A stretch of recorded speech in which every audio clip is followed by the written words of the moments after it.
Hello प्यारे बच्चों, कैसे हैं सब लोग? बढ़िया। चलिए शुरू करते हैं।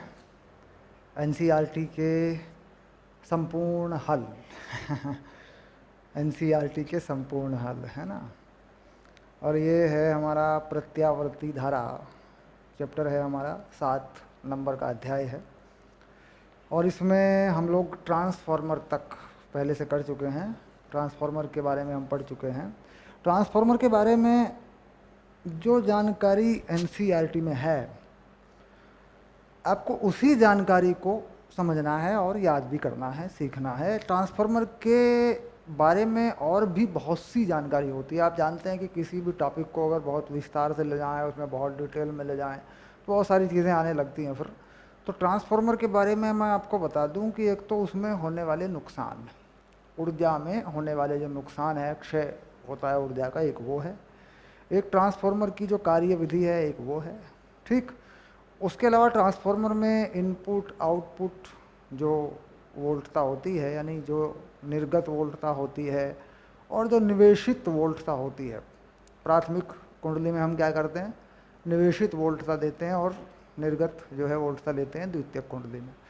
तो उनके बीच में एक फेज एंगल होता है, एक कलाकोण होता है 180। इसका एनसीईआरटी में कहीं जिक्र नहीं है, लेकिन ये मैंने बता दिया है जानकारी के लिए। तो इसलिए क्या था कि कुछ ऐसी, अब जैसे जो एसी वोल्टता की आवृत्ति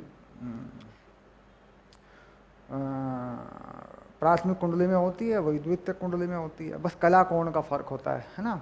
180 अंश का कला कोण होता है निवेशी और निर्गत वोल्टता में। ठीक, ये एक बात है जो एनसीईआरटी में नहीं है, बताया नहीं गया, इसकी ज़रूरत भी नहीं है। ठीक, क्योंकि ये यहाँ पर इसका कोई ज़्यादा महत्व नहीं है, इसलिए। खैर, ये तो थी ट्रांसफार्मर की बात, जो कि पिछली क्लास में मैंने पढ़ाया था। उसके बारे में एक दो बातें थी, वो मैंने बता दी। बाकी सारी बातें में हम पढ़ ही चुके हैं, ट्रांसफार्मर के बारे में हम जान चुके हैं। ठीक है, चलिए अभ्यास लेते हैं। पहला 7-1।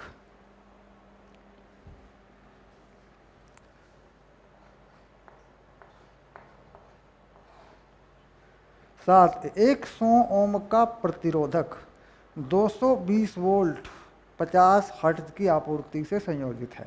अब यहाँ इसमें देखने की बात यह है कि हिंदी की एनसीईआरटी में ये 200 वोल्ट लिख दिया गया, लेकिन सही मायने में मैंने इसे मिला के देखा अंग्रेज़ी वाली एनसीईआरटी से, तो पुराना एडिशन था मेरे पास, काफ़ी पुरानी। तो ये 220 वोल्ट है और पीछे के उत्तर भी 220 वोल्ट के अनुसार है। तो कुल मिला के 100 ओम का प्रतिरोधक 220 वोल्ट सप्लाई 50 हर्ट्ज की आपूर्ति से संयोजित है। तो इसमें जो प्रतिरोधक है आर, वो है 100 ओम का, और जो V है यानी वोल्टता है, इसे कहते हैं VRMS।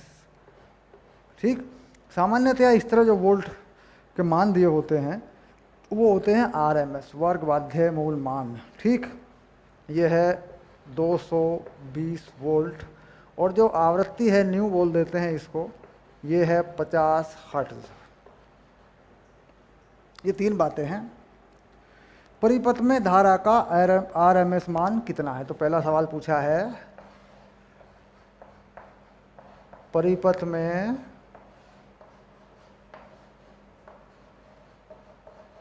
धारा का RMS मान। ठीक, तो धारा का RMS मान क्या होगा? तो वही होगा जो सूत्र है हमारा VRMS/R, V=IR वाला, है ना।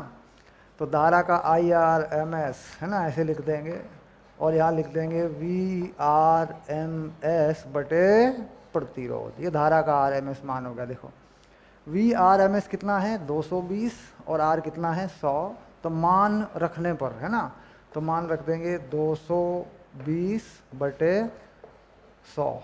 तो यह आ गया कितना? यह आया 2.2 एम्पियर। ठीक, ये हो गया तुम्हारा एक उत्तर। एक पूरे चक्र में कितनी नेट शक्ति व्यय होती है? नेट शक्ति एक पूरे चक्र में, है ना, नेट शक्ति,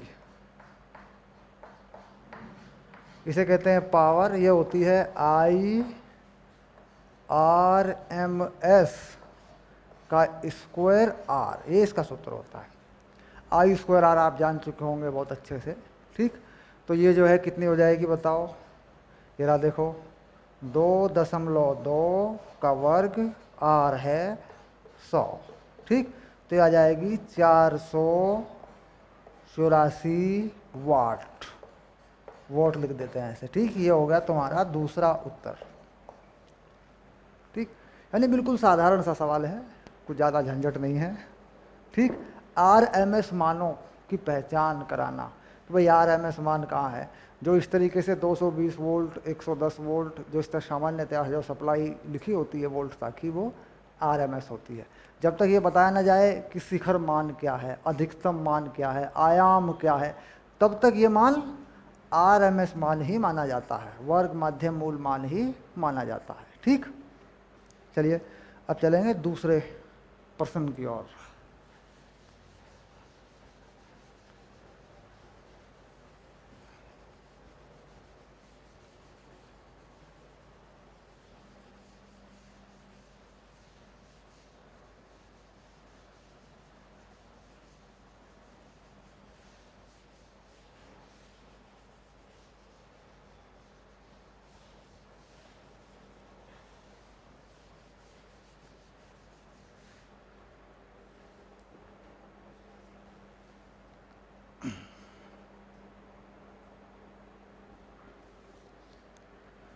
लेते हैं दूसरा प्रश्न 7.2। पढ़ लीजिए क्या है प्रश्न। अपनी एनसीईआरटी की पुस्तक अपने पास रखनी है, अपनी नोटबुक अपने पास रखनी है, नोटबुक रफ कार्य वाली भी और नोटबुक नोट्स बनाने वाली भी, इम्पोर्टेंट वाली भी, दोनों तीनों चीज़ें अपने पास रखनी हैं, तब पढ़ना है, ठीक। यूट्यूब की तरीके से नहीं पढ़ना यूट्यूब पे तो मोबाइल पे ही बच्चे पढ़ लेते हैं, 5-5 मिनट का वीडियो देख के निकल लेते हैं फुल कोर्स में है हम लोग, पूरा काम करना है, ईमानदारी से करना है। आपने फुल कोर्स की फीस दे रखी है, पूरा कोर्स करना है आपको, अच्छे नंबर लेके आने हैं, ठीक है।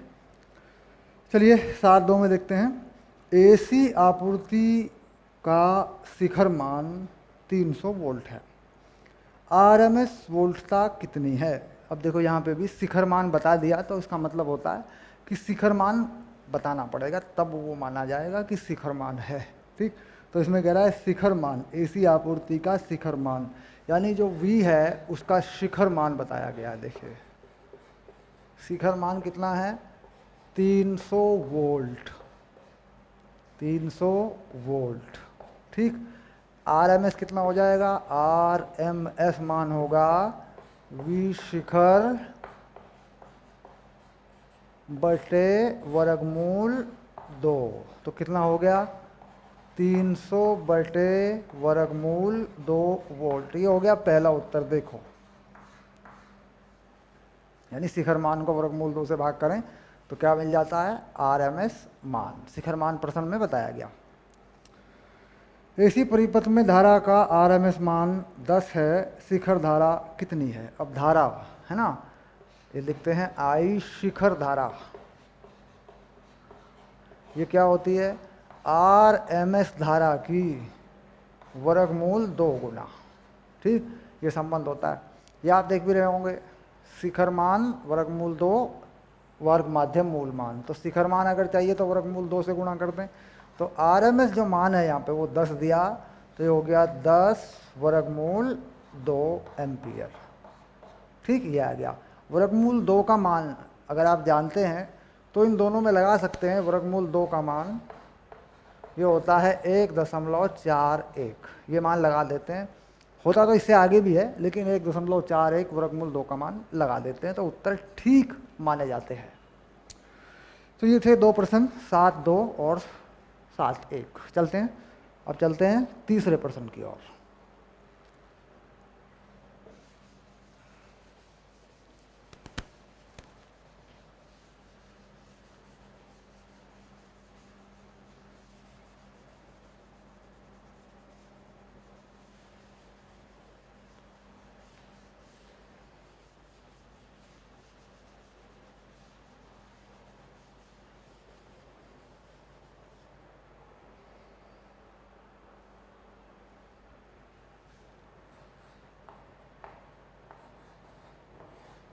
7 3, ठीक है। 7 3 में क्या कहते हैं देखते हैं।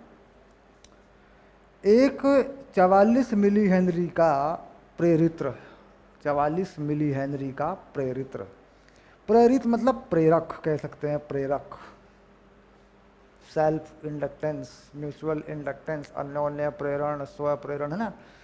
तो एल मान लेते हैं, स्व प्रेरण मान लेते हैं, कोई दिक्कत नहीं है।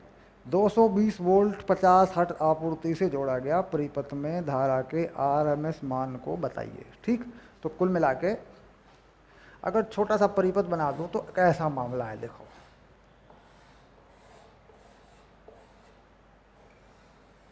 ये जो वोल्टता लगाई गई है एसी वोल्टता, इसका मान है VRMS बताया गया, ये बताया गया 220 वोल्ट, ठीक। क्योंकि इस तरह सामान्यतया जो सप्लाई लिखी होती है वो आरएमएस मान ही होता है। और आवृत्ति इसकी है न्यू, वो है 50 हर्ट्ज। इस आवृत्ति को ओमेगा में बदलना होगा, वो होती है 2 पाई न्यू, इसे कहते हैं कोणीय आवृत्ति। ये आती है रेडियन प्रति सेकंड में। तो कुल मिला के इसका मान हो गया 100 पाई, और यहाँ लिख देंगे रेडियन प्रति सेकंड, ये इसका मात्रक हो गया। सरल हुआ, सिंपल हुआ। अब इसके बाद जो एल का मान है वो है मिली हेनरी में, जो एल है वो है 44, मिली हेनरी को हटाएंगे 10 की घात -3 हेनरी में बनाएंगे, ठीक। अब यहाँ पर क्या कहते हैं, धारा के मान के लिए क्या ज़रूरी है, प्रतिघात। कितना प्रतिघात हो रहा है ज़रा देखो एक बार। इसके प्रतिघात को बोलते हैं एक्स एल, इसका मान होता है ओमेगा एल। ओमेगा का मान ये रहा 100 पाई, एल का मान हुआ 44 10 की घात -3, ये हो गया ओम में। प्रतिघात किस में निकालते हैं, ओम में। प्रतिरोध के स्थान पर प्रयुक्त होने वाली ये राशि है, हालांकि ये कोई प्रतिरोध नहीं है, प्रतिरोध के स्थान पर है। ये ऊर्जाओं का नुकसान नहीं करता, इसमें ऊर्जा का अक्षय नहीं होता। ऊर्जा को संचित करने वाली ये एक युक्ति है, एक डिवाइस है ना। चलिए, धारा का आरएमएस मान, धारा आरएमएस, तो VRMS बटे एक्सएल, इसमें मान लगा देंगे। VRMS कितना है जरा देखें, 220 वोल्ट, 220, और एक्सएल कितना है, ये रहा पूरा 100 पाई, और 44 और 10 की घात -3, ये धारा आएगी एम्पियर में। कितना मान इसका आ रहा है ज़रा हल करके देखें, धारा का मान कितना आ रहा है। ये आ रहा है आपका हल करने पे, यहाँ से काट लेते हैं, देखो एक जीरो यहाँ से काट लेते हैं, ऐसे सरल हो गया। 22 दूनी 44, ऐसा कर लेते हैं, ठीक। तो नीचे हो गया 2 पाई, यहाँ 10 की घात -2 हो गया, तो ऊपर हो गया 100, क्योंकि ये 10 की घात -2 बचेगा, एक 10 बचा हुआ है और एक 2 पाई बचा हुआ है, ये आ गया देखो 100 बटे 2 पाई। उत्तर की जांच करते हैं, उत्तर मिला लेते हैं। 7वें अध्याय का तीसरा सवाल है ना।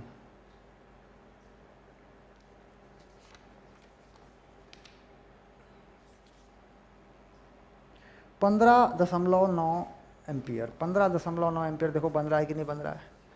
15.9 एम्पियर बनेगा कि नहीं बनेगा जरा देखो, देखो बनेगा कि नहीं बनेगा। ये हो जाएगा 6, हाँ बन जाएगा, बिल्कुल ठीक, ओके। पाई का मान रख देंगे, जो पाई का मान है कितना रख देंगे, 22/7 या 3.14, 3.14, हल करेंगे तो ये मान आ जाएगा, ठीक। तो ये था सवाल नंबर 3। अब लेते हैं सवाल नंबर 4, अगला सवाल हल करते हैं।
4 में क्या है, एक 60 माइक्रोफैरड का संधारित्र 110 वोल्ट 60 हर्ट्ज एसी आपूर्ति से जोड़ा गया। परिपथ में धारा के आरएमएस मान की गणना कीजिए। तो देखिए धारा का आरएमएस मान ही यहाँ से निकलेगा, क्योंकि जो वोल्टता है उसका आरएमएस मान ही दिया है। ठीक, आरएमएस मान वोल्टता का जो लिखा हुआ मान होता है वो दिया है 110 वोल्ट। ठीक, तो ये हो गया आरएमएस मान वोल्टता का, और आरएमएस मान चाहिए धारा का, तो प्रतिघात की आवश्यकता है। तो कैपेसिटर में जो प्रतिघात होता है उसका सूत्र होता है 1/ओमेगा सी। उसके बाद ये ओमेगा होता है 2 पाई न्यू, ये आवृत्ति होती है हर्ट्ज वाली। ठीक, तो यहाँ पर जो मान हमने दिए हैं वो क्या क्या दिए हैं, देखो न्यू दिया है हमें 60 हर्ट्ज, और सी का मान बताया है 60 माइक्रोफेराड। इसको फेराड में बदल लो, 60 10⁻⁻⁶ फेराड। ठीक, फेराड या फेरड है ना, फेरड भी बोल देते हैं। तो सी हो गया, न्यू हो गया, प्रतिघात मिल जाएगा, सारी चीज़ें मिल गई। अब धारा का आरएमएस मान, धारा आरएमएस, तो ये हो गया VRMS वर्ग माध्यम मूल मान हो गया, और XC हो गया, XC का मान लगाएं VRMS, तो XC का मान हो जाएगा, ऊपर जाके चल जाएगा, ये बन जाएगा, देखो ऐसे, क्यों XC का मान क्या है 1/ओमेगा C, तो नीचे से ऊपर पहुंच जाएगा ये। तो 110 वोल्टता का मान है, ये मान है 2 पाई 60 हर्ट्ज की आवृत्ति है, और 60 माइक्रोफैरड का संधारित्र है। बस ये मान आएगा एम्पियर में, देखो ये आएगा मान। ठीक, हल करें, थोड़ा थोड़ा हल करके देखते हैं। ये कितना है, ये है 22/7, ये 2, ये 11, 1 2 3, पहले ये 3 जीरो हटाई जा सकती हैं, 1 2 3, तो यहाँ हो जाएगा 10⁻⁻3। देखो 10⁻⁻3 हो गया, ये ज़ीरो, ये ज़ीरो, ये ज़ीरो। ठीक, इसके साथ फिट कर दिया हमने। ठीक है, उसके बाद ये हो गया 36, ये हो गया 72, ये हो गया 11, तो 11 गुना 72, और ये हो गया पाई, 6 36 दूनी 72 गुना 11 पाई। ठीक, ऐसे हो गया। ठीक, अब यहाँ पर कुछ कटने वाला नहीं है, इसको हल करना पड़ेगा, पाई का मान रखना पड़ेगा। तो ये मान आ रहा है 2.49 एम्पियर, 2.49 एम्पियर, ये आएगा उत्तर। ठीक, इस तरीके से हल कर सकते हैं। ठीक है,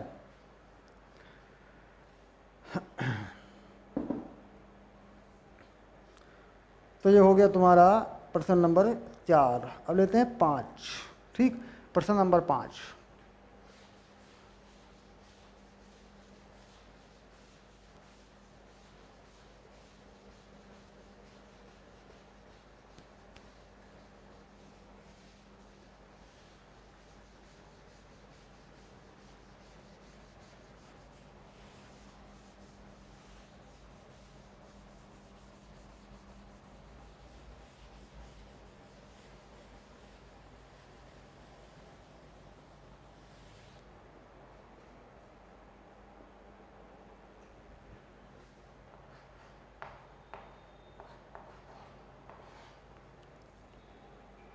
अभ्यास 3 व 4 में एक पूरे चक्र की अवधि में प्रत्येक परिपथ में कितनी नेट शक्ति अवशोषित होगी, अपने उत्तर का विवरण दीजिए। तो शक्ति है ना, एक पूरे चक्कर में जो शक्ति होती है, शक्ति के लिए हमारे पास एक सूत्र होता है। ठीक, शक्ति के लिए क्या होता है, हमारे पास एक सूत्र होता है PVRMS IRMS cos फाई, ये हमारे पास सूत्र होता है, जिसे हम बोलते हैं शक्ति गुणांक। ये जो है इसे क्या कहते हैं? इसे कहते हैं शक्ति गुणांक। ठीक, अब शक्ति गुणांक में ये जो फाई है इसे कहते हैं धारा व वोल्टता के बीच कला कोण।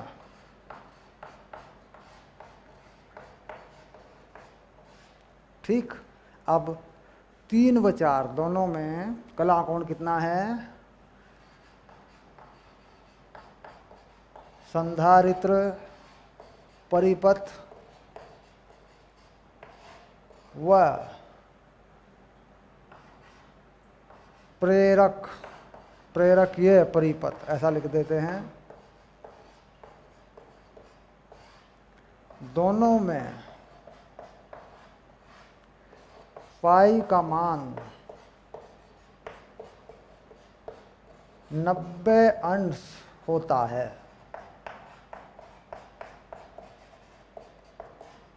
अतः शक्ति अक्षय शून्य होता है। ठीक, क्यों?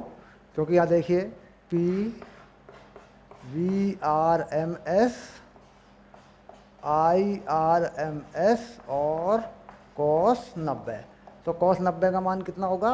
0 होगा। तो P कितनी हो गई? 0। ठीक, क्यों? क्योंकि प्रश्न 3 और 4 में ये दोनों बताए गए, एक संधारित्र बताया गया, एक प्रेरक बताया गया। अब देखते हैं 3 में बताया गया प्रेरक, तो ये किस में है? ये प्रश्न नंबर 3 में है, देखो, और ये प्रश्न नंबर 4 में है। प्रश्न नंबर 3 और 4 में हम जानते हैं कि जो कला कोण है वोल्टता और धारा के बीच में वो कितना है? 90 अंश का है। और ये है वो कला कोण जो धारा और वोल्टता के बीच का कला कोण है। तो 90 लगा देने पे क्या होगा? cos 90 का मान 0 हो जाएगा। तो अक्षय शक्ति या निवेशित शक्ति दोनों 0 हो जाएंगी। ठीक, यानी शक्ति का निवेश नहीं करना पड़ेगा, परिपथ चल रहा है, जिस शक्ति पे चल रहा है वही शक्ति है, बस उसमें कोई नुकसान नहीं हुआ है। ठीक, तो यानी जहाँ पर प्रतिरोध नहीं है वहाँ पर शक्ति का अक्षय नहीं होता और परिपथ में शक्ति निवेशित नहीं करनी पड़ती। जो भी शक्ति उसमें रहती है वो संचित रहती है। ठीक है, समझ रहे हैं बात को? लेकिन जब प्रतिरोध आ जाता है तो इस फाई का मान फिर 90 नहीं रहता, तो फिर इसका कुछ ना कुछ मान बनता है, तो फिर उसके हिसाब से शक्ति का अक्षय होता है। ठीक, खैर ये था कंसेप्चुअल क्वेश्चन, समझदारी से जुड़ा हुआ सवाल। संधारित्र और परिपथ, संधारित्र और प्रेरकीय परिपथ या संधारित्र और प्रेरक दोनों शक्ति का नुकसान नहीं करते। ठीक,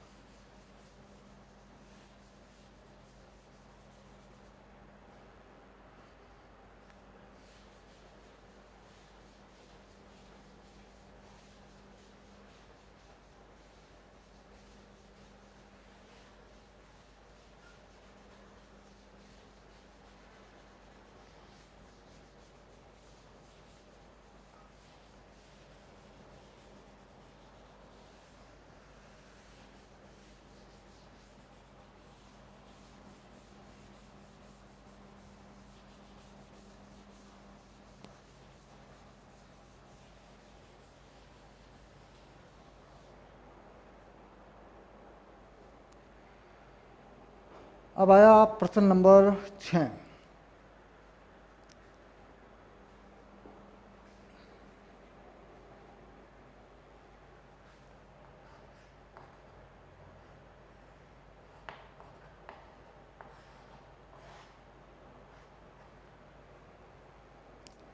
एक LCR परिपथ की जिसमें L, C और R अनुनाद आवृत्ति परिकलित कीजिए।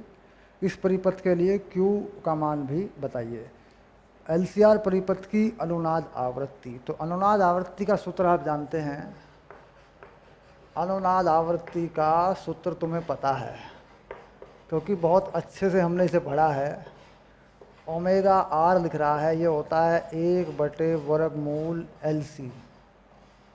ठीक, एक तो ये पूछ रहा है। ठीक, एलसीआर के मान बता रखे हैं, यहाँ लिखता हूँ मैं, देखो एलसीआर के मान।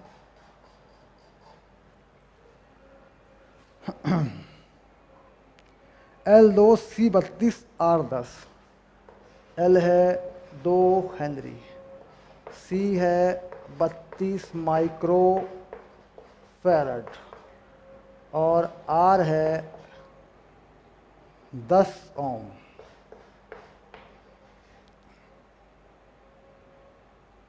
हो गया। ठीक, और एक चीज़ और मांगी है इसने मांगा है Q फैक्टर, Q गुणांक, Q का मान।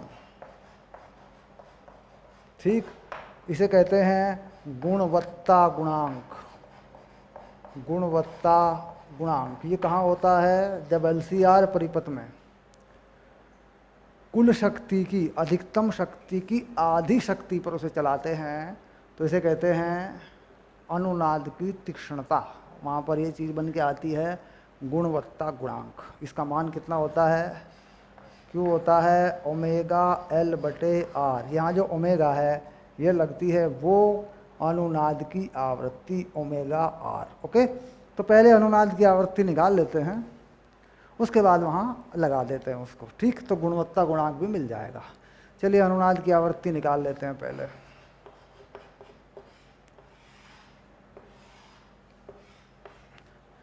L का मान हुआ 2, C का मान हुआ 32, 10 की पावर -6 हुआ, तो वर्गमूल करने पे ये आ गया 1/8 और ऊपर हो गया 10 की पावर 3, ये हो गई 125 रेडियन पर सेकंड। किस में आई? रेडियन पर सेकंड में आई, क्योंकि जो ओमेगा है वो होता है रेडियन प्रति सेकंड में। ठीक, और जो हर्ट्ज वाली आवृत्ति होती है फिर इसको बाद में उसमें भी बदल देते हैं अगर पूछ रहा है तो। अब यहाँ से Q का मान निकालते हैं तो 125, L का मान 2, R का मान 10, ये हो गया 25। गुणवत्ता गुणांक कितना आ गया? 25। एक आंसर ये हो गया, एक आंसर ये हो गया, दोनों निकल गए आसानी से। याद करने की बात है, गुणवत्ता गुणांक को तो याद रखा जा सकता है बड़ी आसानी से। ठीक, कहीं पे भी अनुनाद आवृत्ति निकाल लें और इसमें लगा दें ओमेगा L/R। ओमेगा जो है इसमें, ये ओमेगा जो लिखा हुआ है ओमेगा R से दिखा रहे हैं यहाँ पे, ये ओमेगा R है ना, ये क्या है? अनुनाद आवृत्ति है। ठीक, इस प्रश्न को सीधे सीधे समझ में तो आ ही गया, इसको सीधे सीधे हम ये भी कहते हैं याद हो जाए हमारे, क्योंकि ये याद रहने वाली चीज़ है, इसमें कुछ लगता नहीं है। किसी भी प्रश्न में अनुनाद आवृत्ति से क्या निकलता है? क्वालिटी फैक्टर, गुणवत्ता गुणांक। गुणवत्ता गुणांक की कहानी क्या है? गुणवत्ता गुणांक ये होता है कि जब किसी परिपथ में अधिकतम शक्ति पर हम उसे चलाते हैं, मैक्सिमम पावर पर हम उसे चलाते हैं। ठीक, तो उसके आसपास फिर क्या करते हैं? अधिकतम पावर कब होगी? जब अनुनाद होगा। अधिकतम पावर कब होगी? जब अनुनाद होगा, यानी एक्सएल और एक्सी दोनों एक दूसरे को कैंसिल कर देंगे, ये हमने पढ़ा। तो हम क्या करते हैं बाद में कि उसकी आधी शक्ति पर चलाते हैं। तो जब आधी शक्ति पर चलाते हैं तो इसका मतलब होता है कि अब एक्सएल और एक्सी जो है वो बराबर नहीं है, उनके कुछ मान बन गए हैं थोड़े थोड़े। लेकिन फिर एक ऐसी आवृत्ति प्राप्त करते हैं परिपथ की जो अनुनाद आवृत्ति के आसपास की होती है, थोड़ा सा परिवर्तन होता है उसमें। वहाँ से हम इस चीज़ को निकाल लेते हैं, वो परिवर्तन यहाँ परिभाषित होता है गुणवत्ता गुणांक के रूप में, और उसे निकाल लेते हैं, गुणवत्ता गुणांक को परिभाषित कर लेते हैं। ठीक है, चलिए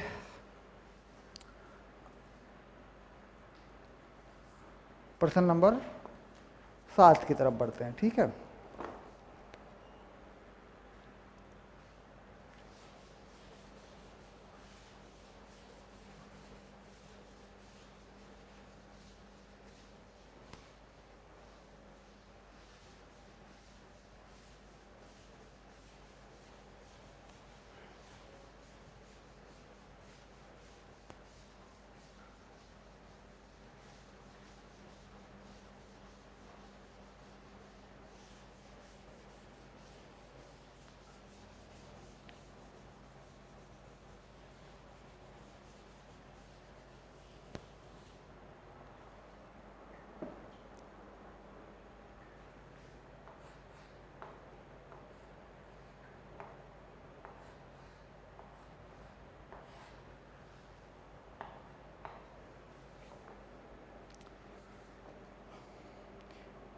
30 माइक्रोफेरेड का आवेशित संधारित्र 27 मिली हेनरी के प्रेरित्र से जोड़ा गया।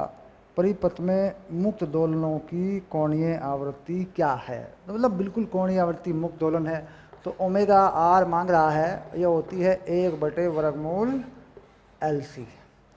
एल का मान बताया, प्रेरक तो का मान बताया, ये बताया 27 मिली हेनरी। तो 27 का मिली बदल देंगे, 10 की घात -3 हेनरी बना देंगे। सी बताया 30 माइक्रोफेरेड, है ना, ये बन गया फेरेड में। इन मानों को यहाँ रख देंगे, देखो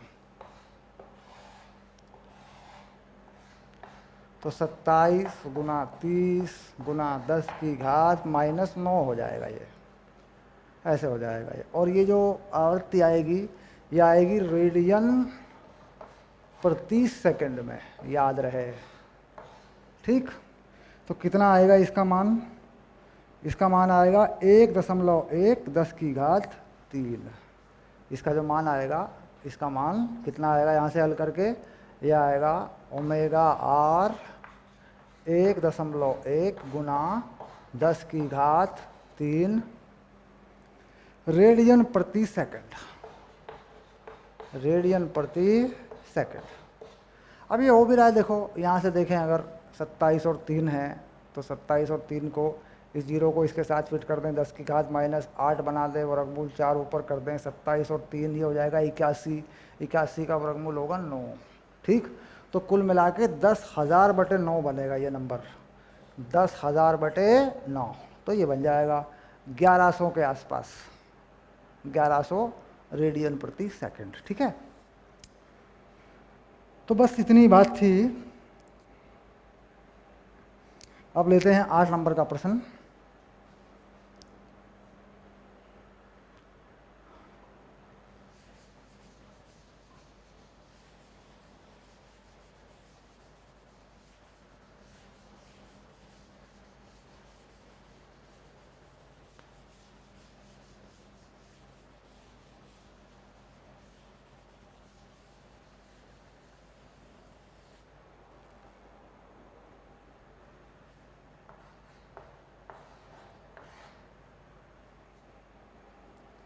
कल्पना कीजिए कि अभ्यास 7 में संधारित्र पर प्रारंभिक आवेश 6 मिली कूलम है। प्रारंभ में परिपथ में कुल कितनी ऊर्जा संचित होती है, बाद में कुल कितनी ऊर्जा संचित होगी? तो ये देखिए, एलसी दोलन में हमने पढ़ा है कि जो कुल ऊर्जा होती है वो संचित होती है, वो वही रहती है। तो इसका मतलब पहले वाली ऊर्जा हो या बाद की ऊर्जा हो, उसमें ऊर्जा का नुकसान नहीं होता।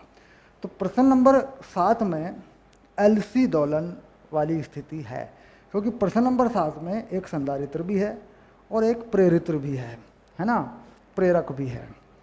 तो कुल मिला के अगर प्रारंभ में आवेश संधारित्र की प्लेटों पर है तो इसका मतलब अधिकतम ऊर्जा संधारित्र पर है। कुछ समय के बाद ये ऊर्जा प्रेरित्र में जाएगी, फिर ये ऊर्जा संधारित्र में आएगी, फिर ये ऊर्जा प्रेरित्र में जाएगी। तो दोलन होता रहेगा, लेकिन ऊर्जा का मान बाद में भी वही रहेगा। तो कुल मिलाकर ये ऊर्जा होगी कितनी? ठीक, तो निकालते हैं। कुल संचित ऊर्जा, ठीक, ये होगी U E विद्युत ऊर्जा QM²/2C QM², यानी अधिकतम आवेश। तो कह रहा है कि अधिकतम आवेश जो दिया, प्रारंभिक आवेश जो दिया, वो दिया 6 मिली कूलम। तो 6 मिली 10 की घात -3, ये हो गया आवेश का स्क्वायर। और इसमें धारिता है, धारिता लगेगी 7 नंबर से 30 माइक्रोफेरेड। तो लगा दिया 30 माइक्रोफेरेड, ये लो, ठीक। अब इसे हल कर लो, देखो ये 10 की पावर 6, 10 की पावर 6 तो वैसे ही कट गया। ये हो गया 36 और ये हो गया 72। तो कितना आ रहा है बताओ? ठीक, 0 36 3 30 दूनी 60 होगा ये, क्योंकि संधारित्र में 30 है और ये 2C है ना, 60 होगा ये आ गया।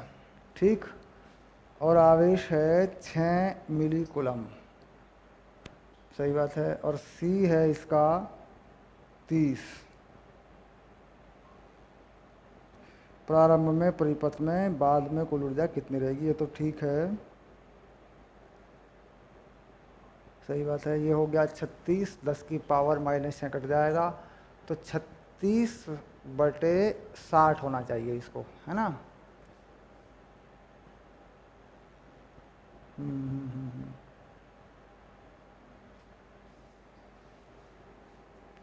अब ये मान आ रहा है, ये आ रहा है 36 में 0.6 है ना। उत्तर मिलाते हैं इसका, इसका उत्तर चेक करना पड़ेगा, इसमें 7 8 है ना, आंसर मिला देते हैं एक बार।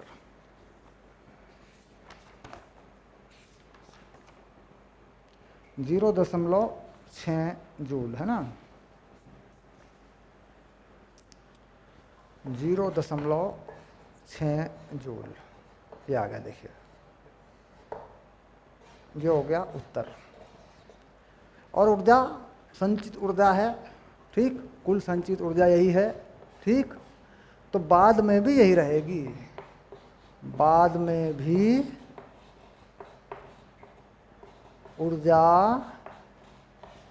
0.6 जूल ही रहेगी,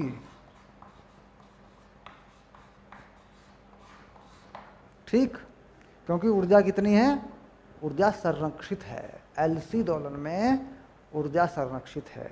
संधारित्र और प्रेरक दोनों पर कुल ऊर्जा मिलाकर देखें तो भी इतनी है, और यदि किसी समय वह एक पर अधिकतम है तो दूसरे पर शून्य है, तो भी वह इतनी है, चाहे वो प्रेरित्र पर हो चाहे वो संधारित्र पर हो, दोनों पर है, ठीक है।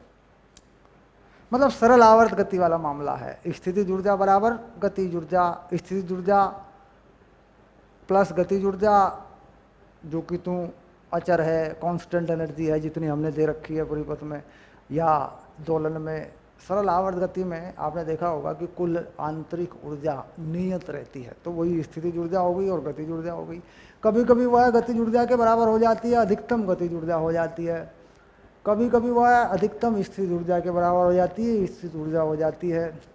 जब गतिज ऊर्जा अधिकतम होती है स्थितिज ऊर्जा शून्य होती है, जब स्थितिज ऊर्जा अधिकतम होती है तो गतिज ऊर्जा शून्य होती है। चलिए ठीक है, बात समझ में आ गई होगी अब तक तो, है। तो ये था 8 नंबर का क्वेश्चन, है ना। चलिए आते हैं, मिलते हैं अगली क्लास में, ओके।